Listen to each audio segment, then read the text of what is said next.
You mind if I ask you a personal question? How'd you get to be so damn big? Well, I guess because I eat a balanced diet. You know, plenty of protein, lots of fresh milk and fish and granola, but only the type with the nuts and raisins. And I exercise regularly. You're from California. Yeah, Anaheim. You know where Disneyland is? Yeah, I know where Disneyland is. Step out, Mr. Goofy.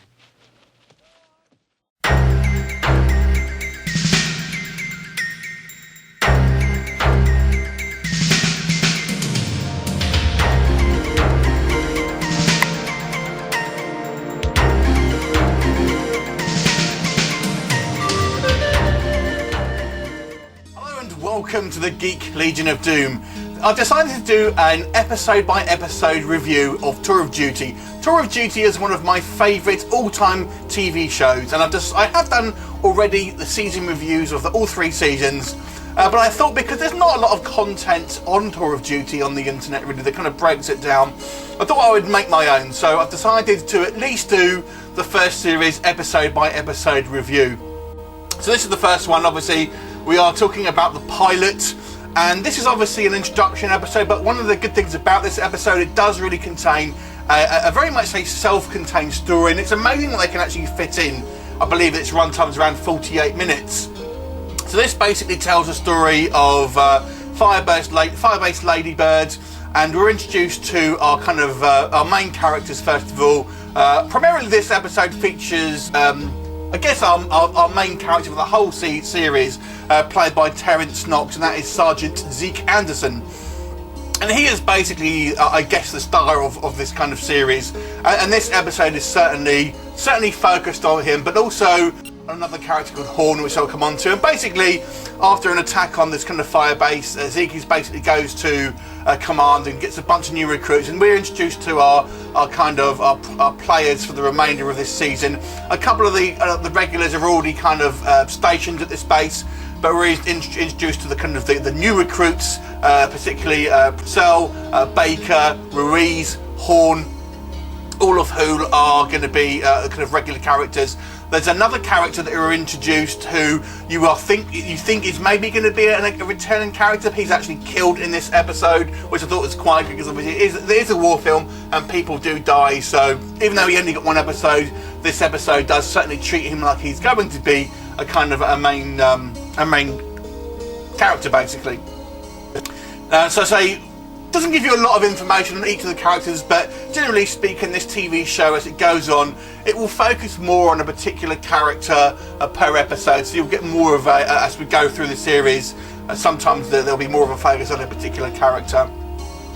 But obviously these new recruits are basically sent back to Firebase Ladybird, where they kind of get ingratiated with the rest of the troops, and then they basically go on a mission to try and track down the group of NVA that have attacked the firebase at the beginning of the episode. So what do I think about this episode? It's a fantastic start to a great series, and definitely the best season. Kicks it off strong. I have to say this has a cinematic feel to it. I definitely feel this first episode is very well directed. Actually directed by Bill L. Norton. It doesn't really have any notable sort of guest stars, this one. This series basically does have a few kind of like guest stars that will come through that I'll mention as we kind of go through the series. Any negatives to this one? A couple of small ones.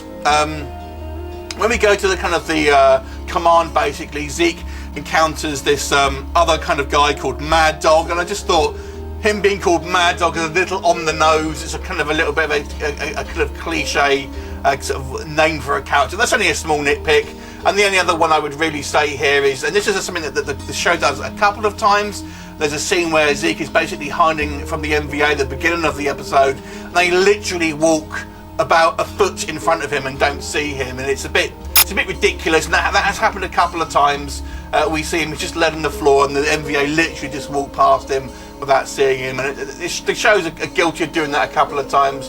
But overall, I have to say this is a really strong episode. I think it's fantastically paced. It's a great arc in it. We're introduced to Horne as well, who is, I guess, the B character. He basically is an anti-war protester, and he was only in the first season, sorry. And here we basically were introduced to him as a guy who You know, he's sticking to his principles. He's a war protester, but he ends up having to kill someone at the end of the show. And this is really one of the few episodes that I would say focuses a little bit more on him. There's certainly one episode as well coming up in the future that is a little more focused on him. But overall, a fantastic episode. We were obviously introduced to Lieutenant Goldman, who was initially a little bit kind of at odds with Anderson, and that will kind of bleed into the next episode as well.